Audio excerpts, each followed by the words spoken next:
욥에게 이 말씀하신 후에 여호와께서 대만 사람 엘리바스에게 이르시되 내가 너와 네 두 친구에게 노하나니 이는 너희가 나를 가리켜 말한 것이 내 종 욥의 말 같이 옳지 못함이니라. 그런즉 너희는 수소 7과 순양 7을 가지고 내 종 욥에게 가서 너희를 위하여 번제를 드리라. 내 종 욥이 너희를 위하여 기도할 것인즉 내가 그를 기쁘게 받으리니 너희가 우매한 만큼 너희에게 갚지 아니하리라. 이는 너희가 나를 가리켜 말한 것이 내 종 욥의 말같이 옳지 못함이라.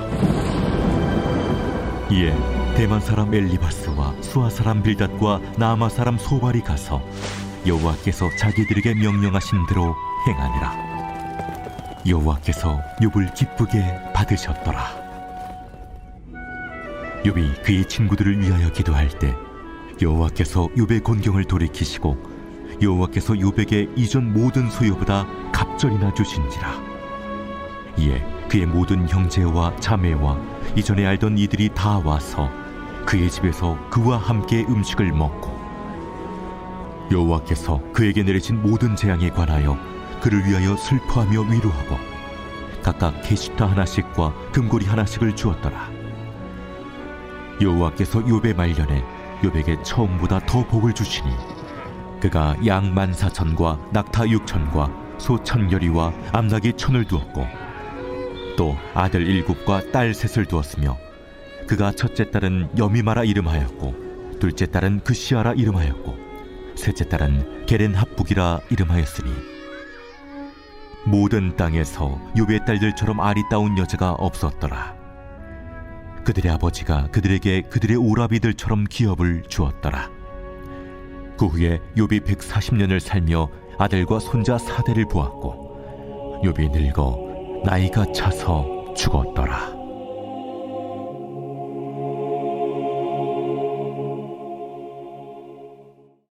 할렐루야. 사랑하는 성도 여러분, 오늘 은혜로운 해피엔딩 욥기서 마지막 부분입니다. 그리고 오늘 2021년 12월 31일입니다. 마지막 날입니다. 올 한 해 여기까지 오시느라 수고 많으셨습니다. 하나님께서 여기까지 인도해 주셨어요. 오늘 하루 멋지게 마무리 잘 하시고 주님과 동행하고 승리하시는, 또 그렇게 믿음 안에서 비상하시는 2022년도 새해를 맞이하시기를 주님의 이름으로 축복합니다. 자, 욥기서 마지막 은혜로운 해피엔딩, 그 결과가 이제 소개가 되죠. 하지만 그 결과만이 아니라 그 과정도 우리가 좀 알아둘 필요가 있어요. 마지막 부분에서 하나님께서 이제 욥을 인정하시고 욥을 다른 친구들 앞에서 두둔하시는 그런 내용들이 쭉 소개가 됩니다. 7절 말씀, 여호와께서 욥에게 이 말씀을 하신 후에 여호와께서 대만 사람 엘리바스에게 이르시되 내가 너와 네 두 친구에게 노하나니 이는 너희가 나를 가리켜 말한 것이 내 종 욥의 말같이 옳지 못함이니라. 자, 엘리바스에게 말씀하셨다고 하지만 사실 세 명의 친구 가운데 제일 연장자이기 때문에 그런 대표성을 가지고 그에게만 이야기하신 것이 사실 모든 친구들에게 하시는 말씀이에요. 여태까지 했던 말들이 다 틀렸다는 거예요. 근데 그것보다 사실 눈에 들어오는 것은 뭐냐 하면 내 종 욥의 말같이, 욥을 하나님께서 지칭하실 때 나의 종이다 라고 말씀을 하세요. 8절에도 보면 내 종 욥에게 가서 내 종 욥이 너희를 위하여 기도할 것인즉, 8절 후반부에 내 종 욥의 말같이 옳지 못함이라. 하나님께서 욥을 가리켜서 나의 종이다, 그는 나의 종이다, my servant, 내 종이다, 하나님께서 인정해 주셔요. 여러분, 이 대목을 제가 묵상을 하면서 욥이 얼마나 큰 위로가 되었을까라는 생각을 합니다. 서두에 보면, 욥기서 앞부분에 보면 하나님께서 내 종 욥이다라고 하신 부분이 2번 나오는데, 사실 그것은 사단에게 하나님께서 욥을 지칭하시면서 내 종 욥이다라고 말씀하셨어요. 어쩌면 욥은 이 부분을 통해서 하나님께서 그 친구들에게 말씀하실 때 하나님이 자신을 뭐라고 부르시는구나 라는 것을 그때 처음 듣거나 깨닫지 않았을까? 하나님이 나를 나의 종이다 그렇게 얘기하시는구나. 여러분, 그것이 욥에게 얼마나 감동이 되었겠어요. 오래전에 봤던 그 미생이라는 드라마가 있는데요, 거기 주인공 장그래라는 사람이 회사에 들어가서 잘 정착을 못합니다. 그 부서에서 별로 잘 인정도 못 받고 굉장히 꼬다는 보릿자루 마냥 이러지도 저러지도 못하는 좀 그런 상황 속에서 스스로 자격지심을 막 갖고 있었는데, 어느 날 어떤 사건을 통해서 거기에서 자기를 좀 까칠하게 힘들게 했던 이 과장이라는 분이 다른 부서 사람에게 두둔을 하면서 옹호하면서 막 뭐라고 해요. 너네 누구 때문에 우리 애가 고생했잖아, 우리 애가 힘들었잖아, 욕먹었잖아 하면서 막 그 주인공을 두둔하는 이야기를 그 장그래란 주인공이 옆에서 들으면서 거기서 굉장히 소위 말해서 은혜를 받습니다. 나를 우리 애라고 했다. 나는 이 부서의 이 조직에 같은 편이구나. 과장님이 나를 그렇게 생각하시는구나. 이를테면 그런 거예요. 욥이 하나님께서 그 친구들에게 욥은 내 종이다 라고 하시는 부분에서 욥은 아마 눈물이 핑 돌지 않았을까 싶어요. 사랑하는 성도 여러분, 하나님이 우리를 뭐라고 불러주셔요? 너는 나의 사랑하는 아들이다, 딸이다. 너는 내가 목숨 바쳐서 정말 지키고 싶은 내 사랑하는 자녀야. 여러분, 하나님께서 우리를 그렇게 불러주시고 우리를 사랑하시는 줄 분명히 믿으시기를 바랍니다. 하나님께서 욥의 편을 들어주셔요. 자, 그러면서 뭐라고 말씀을 하시냐면 종 욥에게 가서 번제를 드리라는 거예요. 그 친구들에게 너희들이 잘못했으니까. 그럴 때 욥이 너희를 위해서 기도할 텐데 내가 그것을 기쁘게 받아주겠다. 그래서 용서해 주시겠다라는 거죠. 9절 말씀. 이에 대만 사람 엘리바스와 수아 사람 빌닷과 나아마 사람 소발이 가서 여호와께서 자기들에게 명령하신 대로 행하니라. 여호와께서 욥을 기쁘게 받으셨더라. 그 세 명의 친구들이 하나님께서 말씀하신 것처럼 가서 번제를 드렸는데 그들의 번제를 하나님이 받아주셨다가 아니라 여호와께서 욥을 기쁘게 받으셨다. 욥이 했던 그 중보 기도를 하나님이 들어주셨다. 철저하게 하나님은 그 과정 가운데 상황에서 욥의 편을 들어주셔요. 욥의 손을 번쩍 들어주셔요.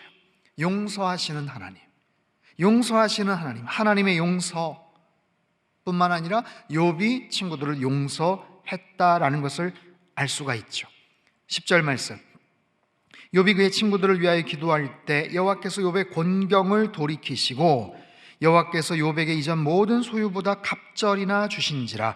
돌이키셨다. 하나님은 어떤 하나님? 돌이키시는 하나님, 용서하시고 회복시키시는 하나님, 돌이키시는 그런 하나님. 이때서부터 이제 놀라운 반전, 은혜로운 해피엔딩이 벌어지게 되죠. 관계가 회복이 되는 거예요. 주변 사람들이 찾아와서 각각 캐슈타 하나씩과 금고리 하나씩, 고대에 사용되었던 화폐 중량의 단위라고 하는데 욥에게 찾아옵니다. 그리고 뭔가를 선물을 줍니다. 그동안 고생했지, 힘들었지 하면서 관계가 회복이 되는 거예요. 12절. 여호와께서 욥의 말년에 욥에게 처음보다 더 복을 주시니 그가 양 14,000과 낙타 6,000과 소 1,000결의와 암낙이 1,000을 두었고 1장 앞부분에 언급했던 그의 재산보다 정확하게 2배가 더 늘어납니다. 하나님은 회복시키시고 복을 주시는 하나님, 물질적인 경제적인 복을 주시는 하나님. 여러분, 기도하십시오. 만복의 근원 되시는 하나님, 특별히 물질과 경제적인 축복을 하나님께서 주실 수 있는 그런 하나님, 그 물질을 잘 사용할 수 있는 지혜도 허락해 주시고 능력도 주시고 그런 물질도 주님 저희들에게 허락하여 주시옵소서. 바로 그런 거예요. 놀라운 모습으로 은혜가 충만해집니다. 자녀의 축복. 13절. 또 아들 7과 딸 3을 두었으며 그가 첫째 딸은 여미마라 이름하였고 둘째 딸은 그시아라 이름하였고 셋째 딸은 게렌 합북이라 이름하였으니 아들 7과 딸 3 잃어버렸죠. 죽었죠. 그런데 하나님께서 다시 새로운 아들 7과 딸 3을 주셨는데요, 3명의 딸이 이름이 소개가 돼요. 그리고 그 딸들은 15절 모든 땅에서 욥의 딸들처럼 아리따운 여자가 없었더라. 최고의 미녀로 하나님께서 축복을 하시고 그들의 아버지가 그들에게 그들의 오라비들처럼 기업을 주었더라. 딸들에게 기업을 주었다는 거예요. 욥의 시각이 좀 바뀌었음을 알 수가 있어요. 자녀들을 대단히 공정하게, 소외되는 일 없게, 아들 7, 딸 3, 10명의 자녀가 있었지만 혹시 그 중에 소외되는 일이 없도록, 서운한 자녀들이 없도록 욥의 시각이 훨씬 더 넓어집니다. 고난을 당하고 나서, 어려움을 겪고 나서 정말 섭섭해하는 사람이 없도록 해야 되겠구나, 혹여라도 서운한 사람이 없도록 해야 되겠구나, 언제 어떤 상황에서 이런 말들이 얼마나 상처가 되는지 내가 알아. 여러분, 욥이 훨씬 더 너그럽고 넉넉한 그런 사람이 되었어요. 마지막 16절 17절, 그 후에 욥이 140년을 살며 아들과 손자 4대를 보았고 욥이 늙어 나이가 차서 죽었더라. 욥이 장수합니다. 140년을 살며 아들과 손자 4대를 보았고 나이가 차서 죽었다. 이것은 가득하다, 만족하다라는 뜻이에요. 여러분, 욥이 정말 죽을 것 같았던, 언제 죽어도 이상하지 않을 것 같이 완전히 그냥 살이 다 빠지고 근육이 다 빠지고 뼈가 붙은 것처럼 그냥 언제 죽을지 몰라 했던 앙상한 그런 고난과 어려움 속에 있었던 욥이지만 다시 건강이 회복이 되었고 수명이 다 해서 만족함 가운데 그가 삶을 마무리합니다. 해피엔딩이죠. 해피엔딩이에요. 그동안 고생하고 힘들었던 모든 것이 다 사라지는 거예요. 여러분, 그 과정을 잘 다시 한번 생각해 보세요. 욥은 엄청난 깨달음을 얻습니다. 친구들과의 변론과 그런 여러 가지 언쟁을 통해서도 속상하고 억울하고 정말 심란한 그런 상황이지만 하나님께서 물어보시는 그런 질문을 통해서 욥은 철저하게 깨닫습니다. 자신의 연약함을 뉘우칩니다. 하나님 앞에 회개합니다. 그리고 나서 관계가 회복이 되는 거예요. 용서를 하고 관계가 회복이 되고 그러자 하나님의 놀라운 은혜가 충만하게 임하는 거예요. 물질적인, 관계적인, 또 자녀의 축복, 건강 장수의 축복. 여러분, 은혜로운 해피엔딩. 오늘 12월 31일 마지막 날입니다. 여러분 삶 속에 얽히고 묶여있던 모든 것들 새해 맞이하기에 앞서서 오늘 하루 여러분 다 푸셔야 돼요. 모든 관계를 잘 푸시고 회복하시고 모든 것들이 잘 정리되시고 매듭을 지으시고 그렇게 되었을 때 하나님께서 놀라운 은혜로운 축복과 은혜로운 해피엔딩을 허락해 주실 줄로 믿습니다. 그러면 과거의 모든 상처도 사라지고요, 속상한 일도 다 잊혀지고요, 하나님께서 베풀어 주시는 충만한 만족과 은혜 가운데서 오늘 하루 매듭을 잘 짓고 이제 힘차게 새해를 맞이할 수가 있을 거예요. 하나님이 역사의 주관자 되셔요. 올해, 오늘 지나면 이제 새해가 됩니다. 여러분, 힘들었던 올 한 해, 코로나 팬데믹 2년 동안의 모든 고통과 속상함들 다 이제 역사의 뒤안길로 접어두시고 하나님께서 베푸시는 놀라운 축복으로 여러분 새해를 맞이하시고 힘차게 정말 주님께 영광 올려드리시는 그런 저와 여러분의 삶이 되시고 우리 관계의 모든 것들이 다 회복되는 놀라운 반전, 은혜로운 해피엔딩이 우리 안에 있게 되기를 주님의 이름으로 축원합니다. 기도하겠습니다. 참 좋으신 하나님 감사합니다. 여기까지 인도하신 하나님의 특별한 은혜와 섭리에 감사를 드립니다. 욥기서를 묵상하면서 힘들고 어려웠던 적도 많았지만 하나님, 욥을 마지막에 나의 종이라고 불러주시는 그 하나님께서 우리를 나의 사랑하는 자녀다, 내 사랑하는 아들, 딸이다 라고 그렇게 불러주실 줄 분명히 믿습니다. 하나님, 우리의 모든 얽히고 설켜 있는 관계들이 다 회복되게 하여 주옵소서. 해피엔딩의 모든 과정과 그 결과를 확신하며 끝까지 하나님을 신뢰하며 모든 영광 하나님 앞에 올려드리게 하시고 올 한 해 마무리 잘하고 힘차게 새해를 맞이할 수 있는 우리 모든 성도님들 다 되도록 주님 축복하여 주시옵소서. 존귀하신 예수님의 이름으로 감사하며 기도합나이다. 아멘.